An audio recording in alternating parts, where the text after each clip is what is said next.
Today is the 4th of August 2026.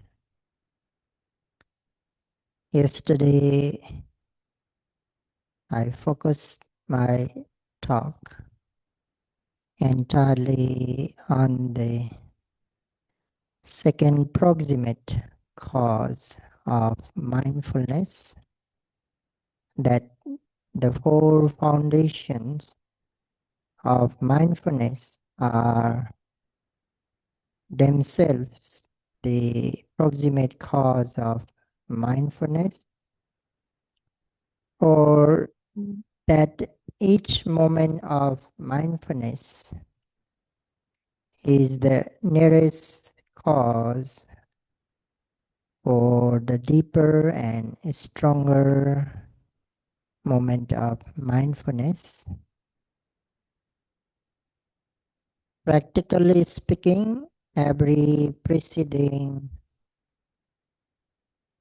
moment of mindfulness is the strongest support for the succeeding moment of mindfulness.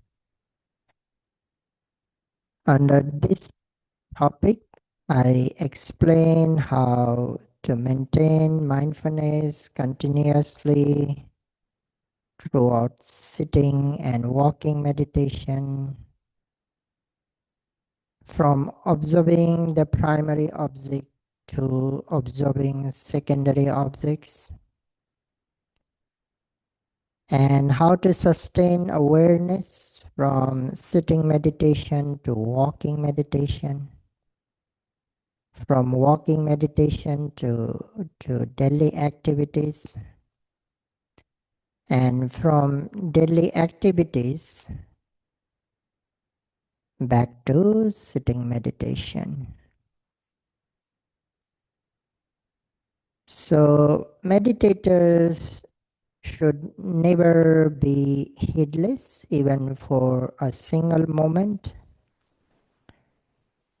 Do not underestimate the significance of a lapse in awareness by thinking, oh, nothing will happen because I miss one object. Such thinking weakens determination and creates openings through which distraction can enter, defilements can enter. One moment of carelessness easily gives rise to another, gradually breaking the continuity of mindfulness upon which deep insight depends. Just as a small crack can weaken the foundation of a building, seemingly insignificant lapse can hinder the development of wisdom. Therefore, regard every moment as valuable, every object, every intention, and every movement is an opportunity to strengthen mindfulness and keep the mind firmly established in the present. When you become capable of maintaining continuous mindfulness throughout your daily activities, you will naturally be able to maintain continuous mindfulness during sitting meditation and walking as well. Because the mind follows its habits. When it is trained to remain mindful while walking, eating, reaching, turning, or speaking, mindfulness gathers momentum. That momentum naturally carries into formal meditation. That momentum naturally carries into formal meditation. Conversely, if mindfulness is weak and scattered during daily life, it will also be weak and scattered during sitting meditation. Simply sitting on the meditation cushion does not transform the quality of the mind. The quality of your sitting reflects the quality of your sitting reflects the habits you have cultivated throughout the day.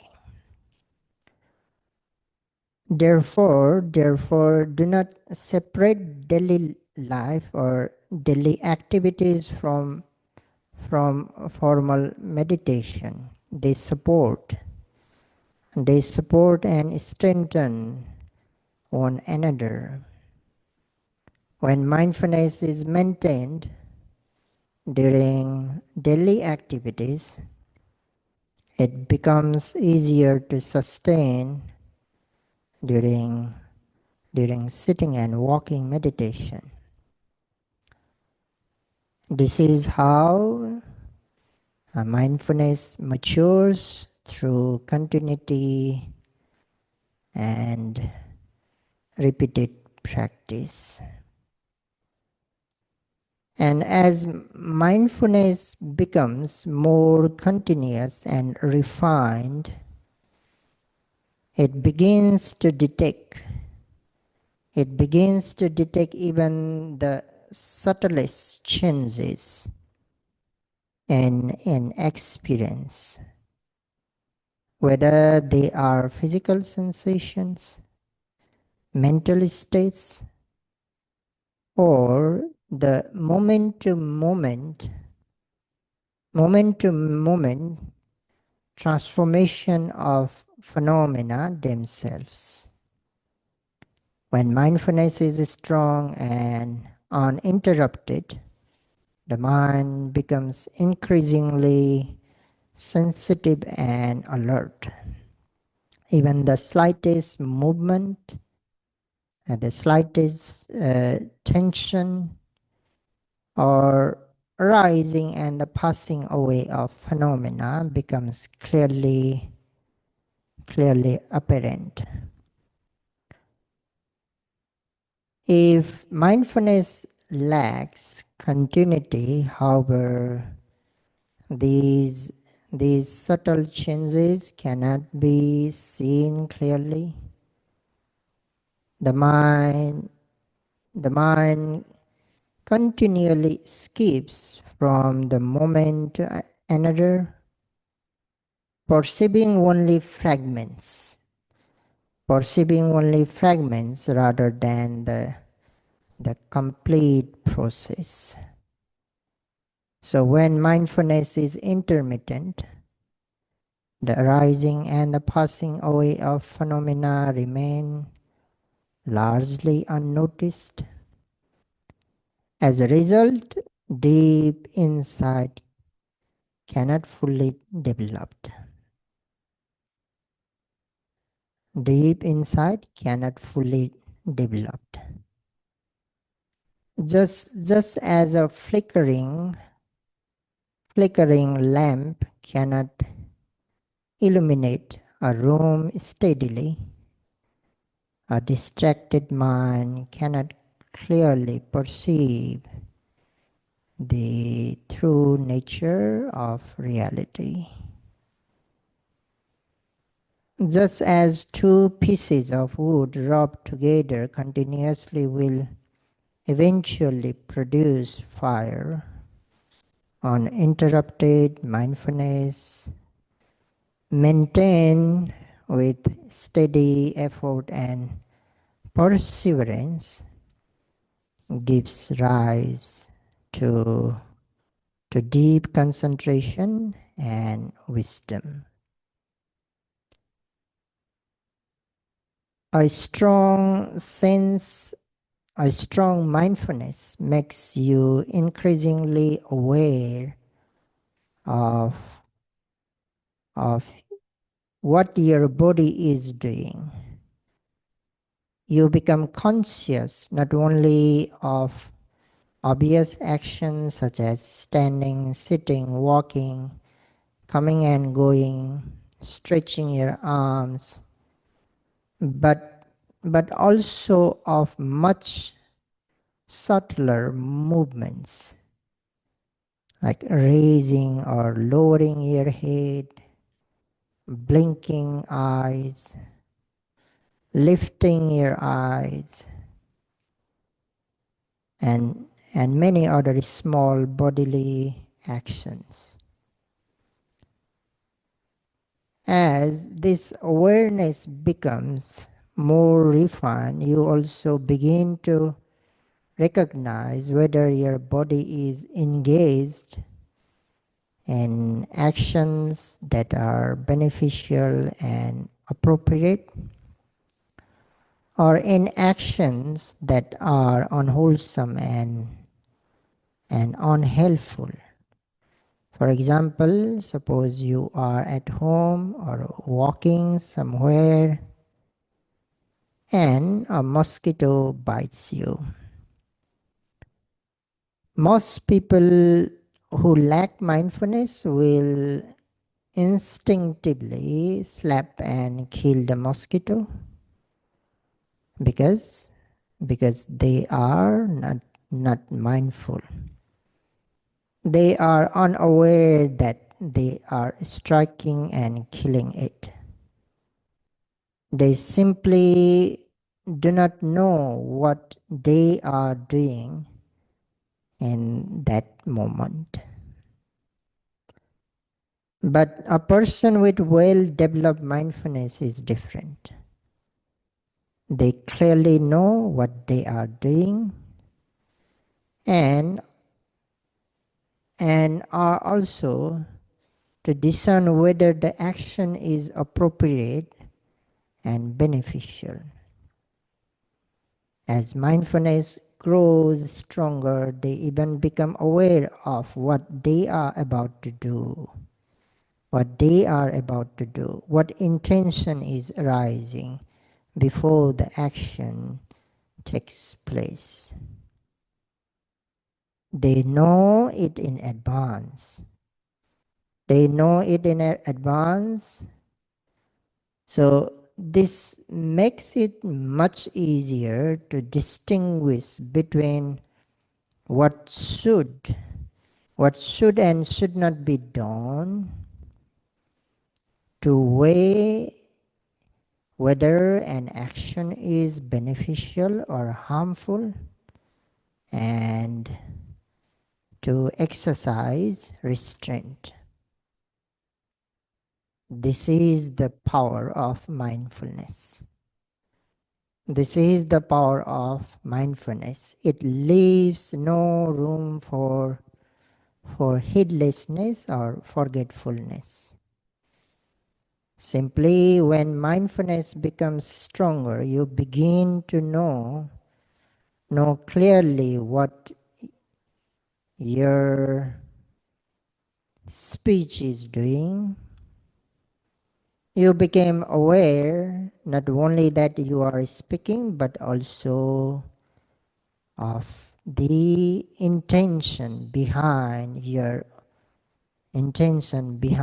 words, the tune of your voice, the choice of your words, and whether what you are saying is truthful, beneficial, and timely. As this awareness becomes more refined. You start to recognize whether your speech is wholesome and helpful or unwholesome and harmful. For example, suppose someone says something that upsets you. A person who lacks mindfulness will often react immediately, speaking harshly, arguing, or saying hurtful words, because mindfulness is absent. They are they are unaware that anger has taken over their speech. They do not know what they are saying or the harm their words may cause. A person with a strong mindfulness is different. They clearly know the anger has arisen. They clearly know that anger has arisen. They know they are about to speak, and they are aware of the intention forming before the words leave their mouth. Because they see this clearly, they can pause, they can reflect and choose whether the words are worth saying. If the speech is likely to cause harm, they can refrain from speaking. If it is beneficial, truthful, gentle, and timely, they can speak with compassion. Again, this is the power of mindfulness in speech. This is the power of mindfulness in speech. It protects one from careless words, reduces conflict, and allows speech to become a source of truth, harmony, and benefits rather than regret. When again mindfulness becomes strong, you begin to know clearly what your mind is doing. What your mind is doing. You became aware not only the thoughts are arising, but also of emotions, memories, desires, judgments, worries, imagination, and many other subtle mental activities. You see the mind changing from moment to moment. As this awareness becomes more refined, you begin to recognize whether your mental activities are wholesome, beneficial, or unwholesome, harmful. Again, for example, suppose someone criticizes you. A person who lacks mindfulness will often become angry, resentful, or begin replying the incident, maybe being thinking or replaying the incident in the mind over and over, because mindfulness is absent. They do not notice the anger, the hurt, or the desire to take revenge or retaliate. They simply follow those thoughts, whatever they lead. A person with well-developed mindfulness is different. They clearly know that anger has arisen. They know that thoughts of resentment or revenge are forming. And they recognize these mental states as they appear. A mindfulness becomes even stronger. As the mindfulness becomes more stronger, they become aware of the intention before it develops into prolonged thinking. Before it develops into prolonged thinking. Or maybe to speech or action. Into speech or action. So seeing the process clearly, they can reflect on whether following those thoughts will lead to suffering or to peace. If the mental activity is unwholesome, they can let it go. If it is wholesome, such as thoughts of kindness, patience, or compassion, they can cultivate and strengthen it. So this is the power of mindfulness in the mind. It prevents one from being carried away by unwholesome thoughts and makes it easier to develop mental qualities that lead to wisdom, peace, and freedom. For this reason, mindfulness overcomes and suppresses heedlessness and forgetfulness. Those who lack mindfulness remain negligent most of the time. They live in a state of absent mindedness and forgetfulness with delusion. At this point, it is helpful to discuss briefly the difference between pamada and appamada, heedlessness and heedfulness, negligence or non-negligence. The word appamada is one we hear quite often at the end of the daily observance of the precepts, uh, commonly exhort monk or nuns commonly exhorts by saying appamadena sampadeta.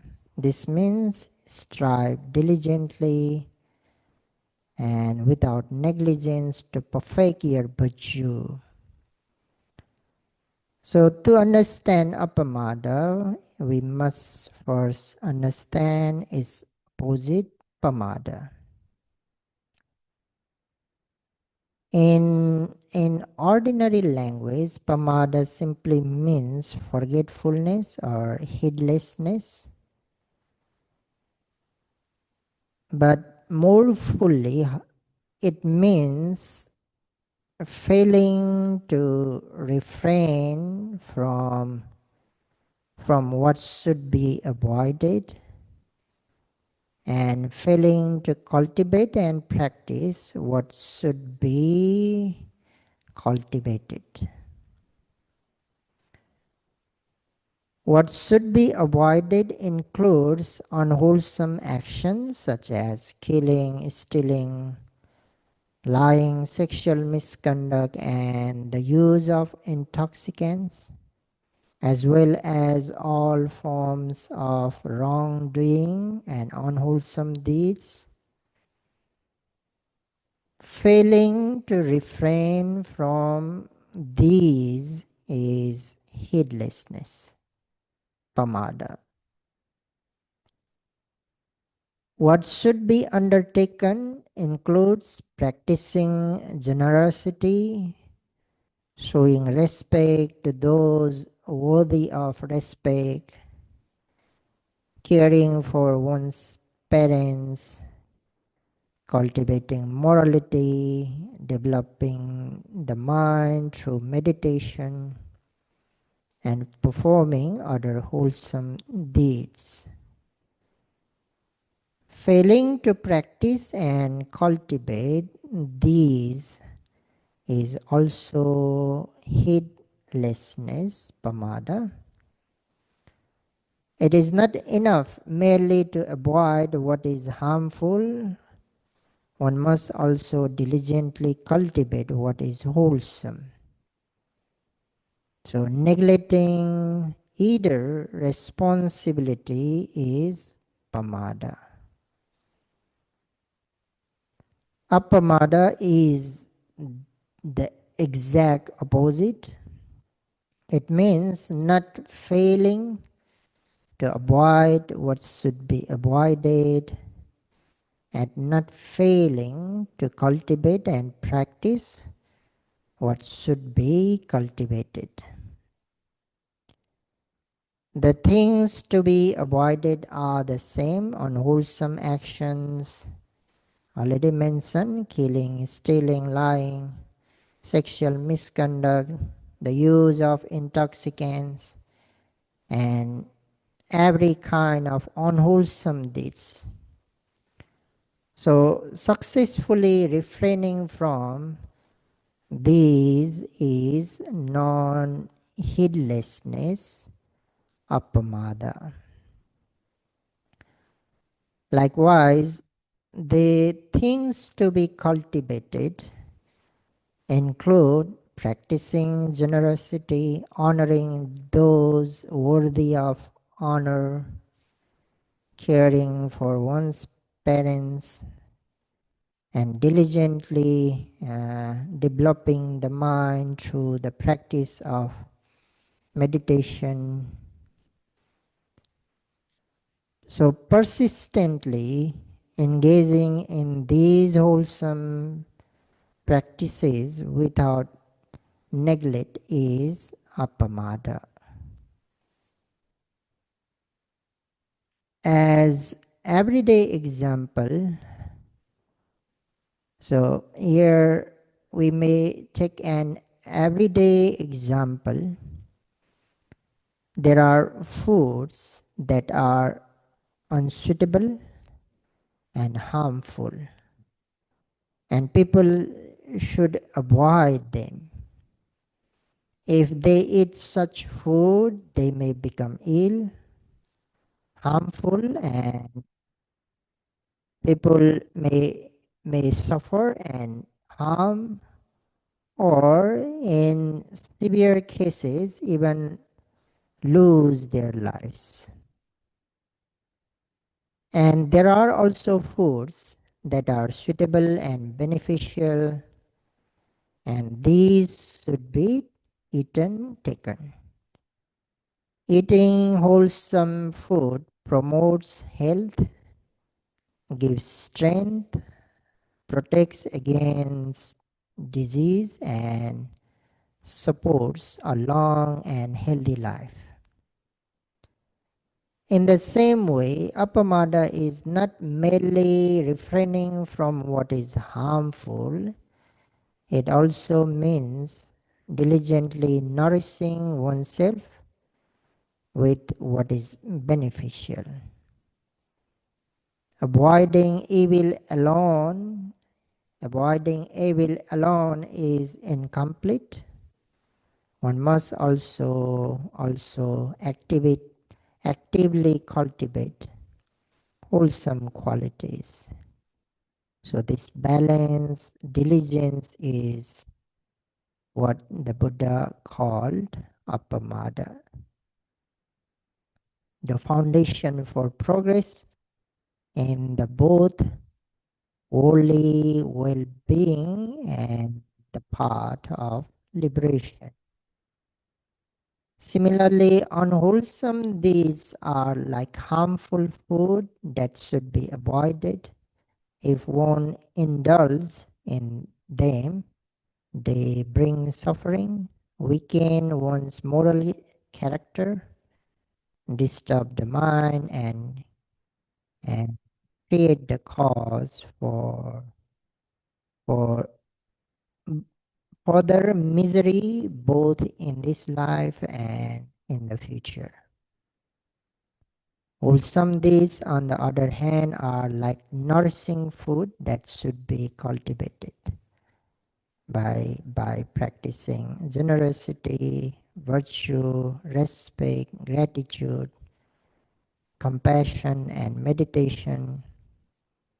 One strengthens the mind, develops good character, enjoy peace and happiness, and creates the condition for lasting welfare, eventually liberation.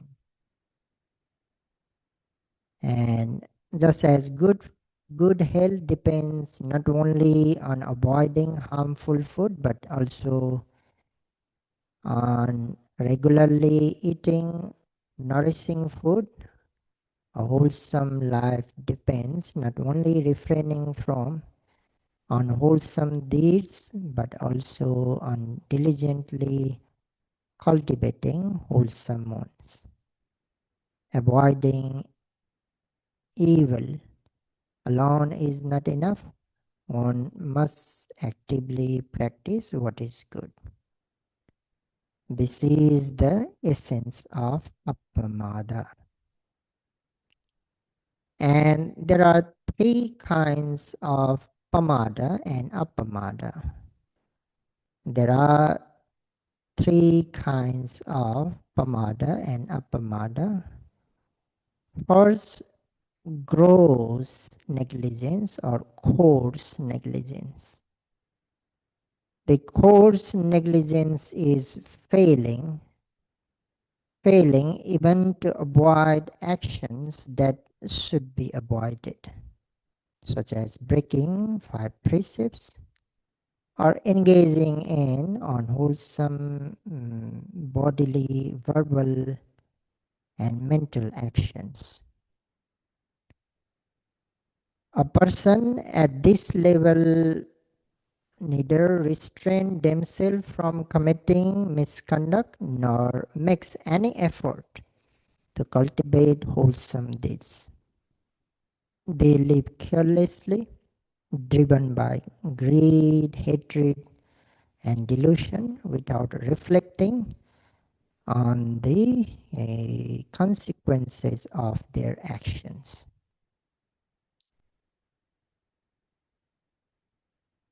Gross appamada or is the opposite of the gross negligence. So gross appamada is the diligence to refrain from unwholesome actions. A person guards their body, verbal and mental conduct, observes the five precepts, avoids harmful action, and lives with moral discipline. Second, medium negligence. Medium negligence is avoiding unwholesome actions but failing to cultivate wholesome qualities. Such people may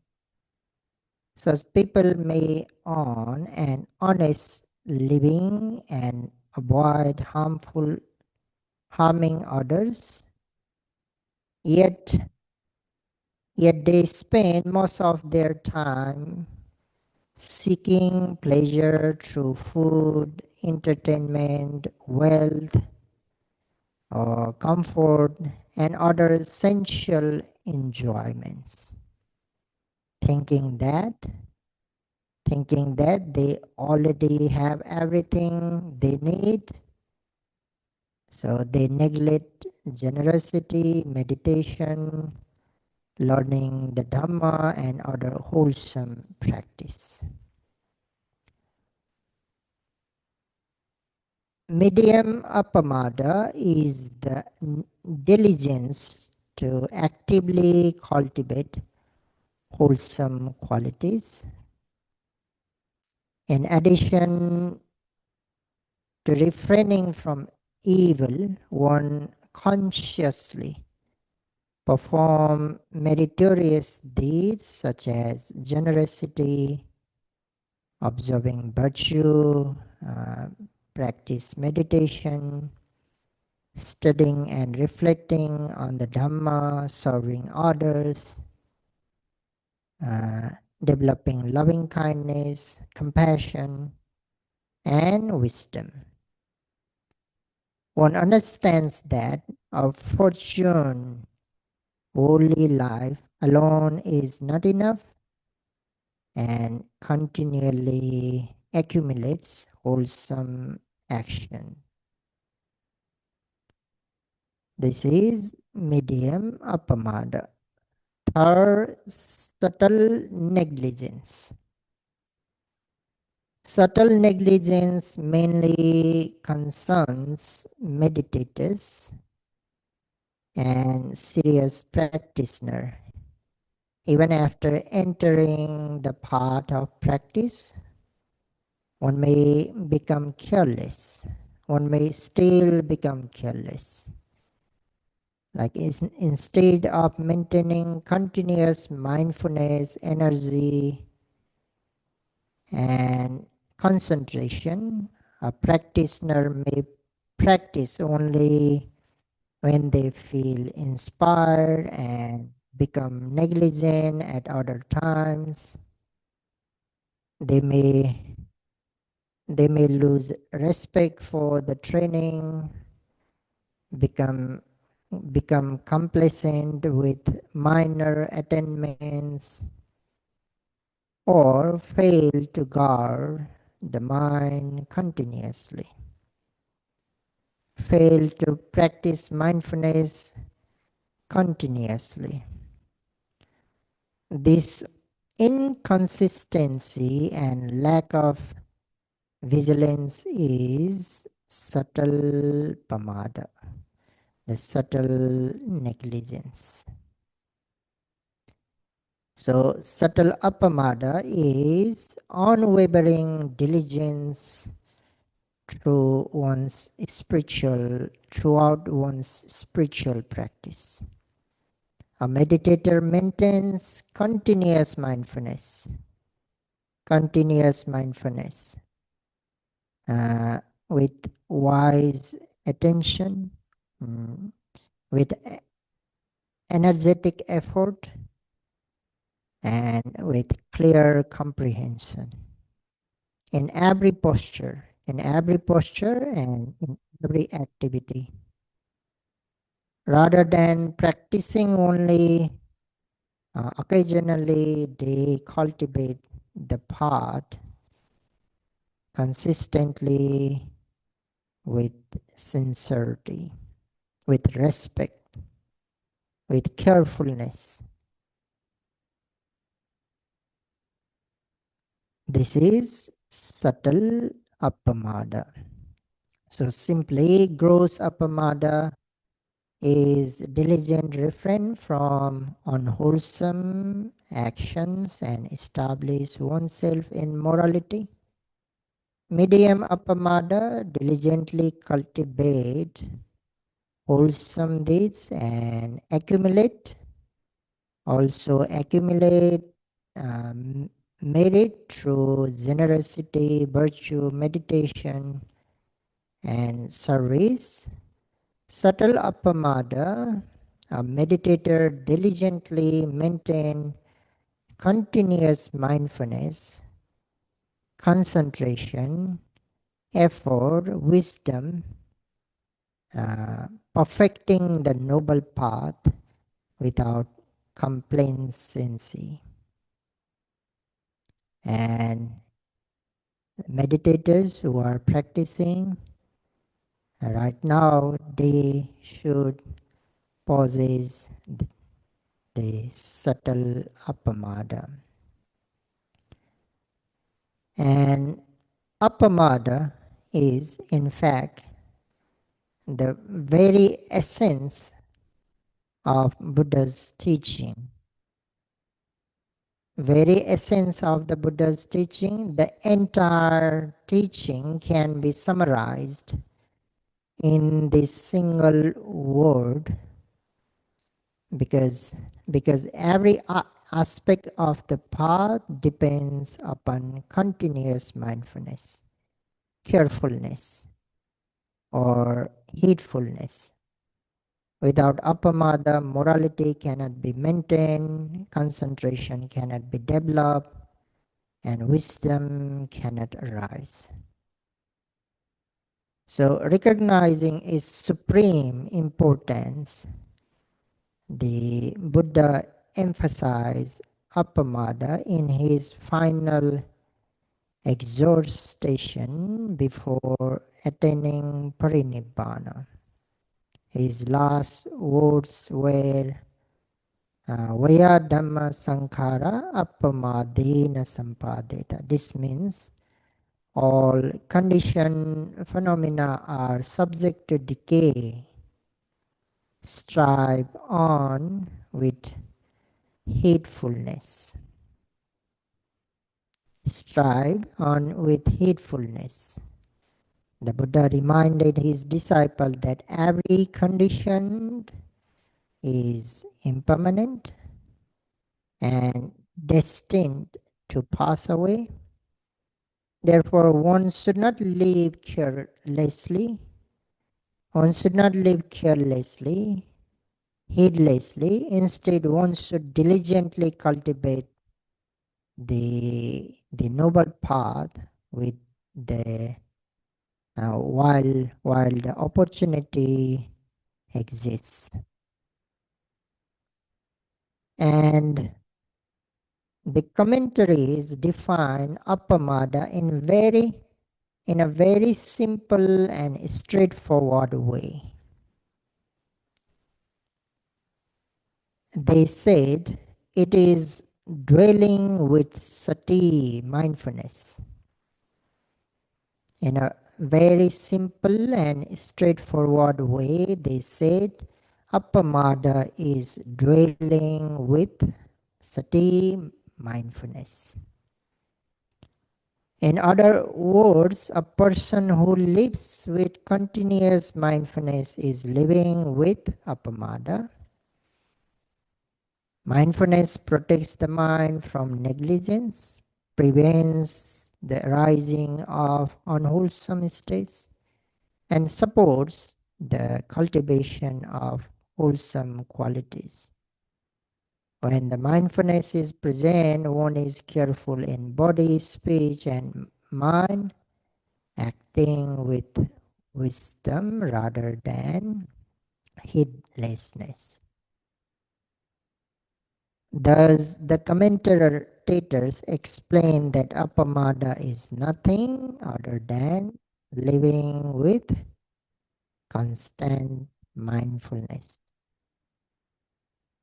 Mindfulness is the garden of all wholesome qualities and the foundation upon which the entire noble path is developed. Whenever sati, mindfulness, is firmly established, appamada is present. Wherever sati is absent, negligence, pamada, easily arises. The problem is that most people live in a state of negligence. The problem is that most people live in a state of negligence. They are heedless and unmindful, lacking clear awareness of their own actions. Often they do not truly know what they are doing. or why they are doing, or where their actions are leading. Without mindfulness, they cannot clearly distinguish between what should be done and what should be avoided.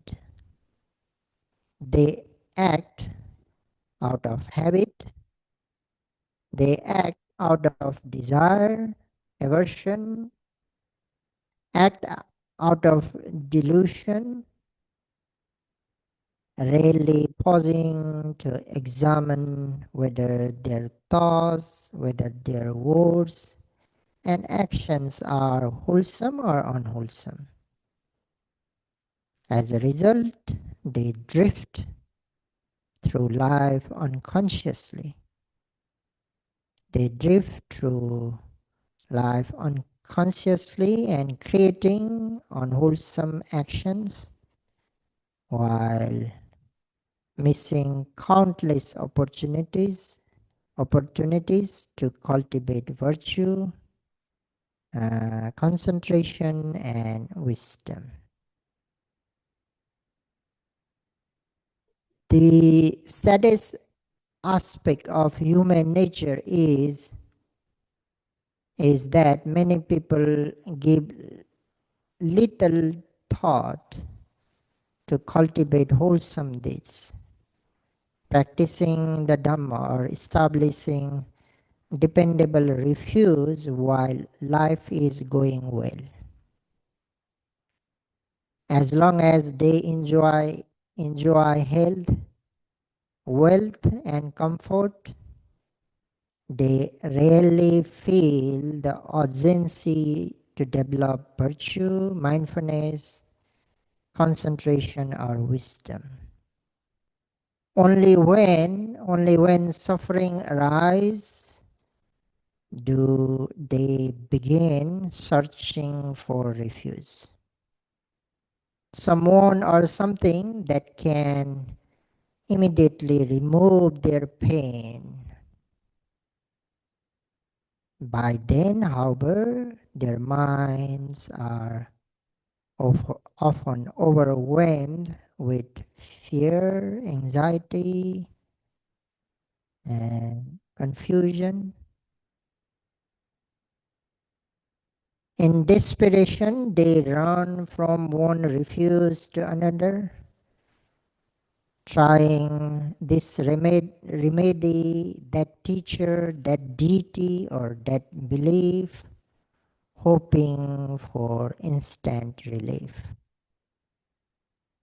At such a time, they may discover that they have not laid a firm spiritual foundation.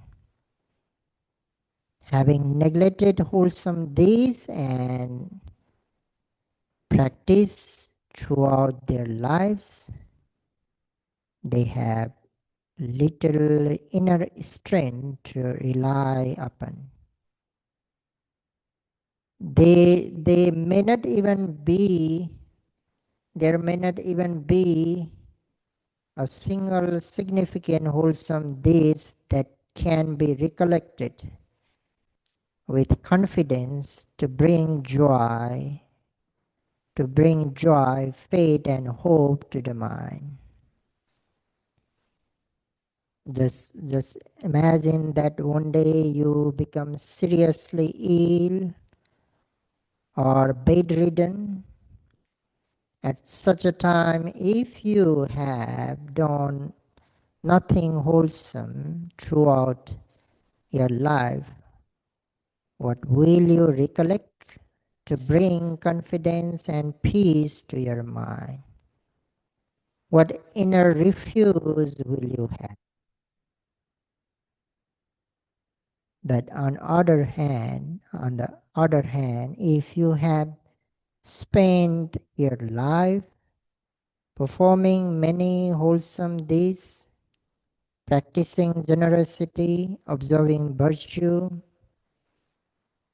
helping others, and cultivating the Dhamma, You will have a wealth of good deeds to recollect, to recollect.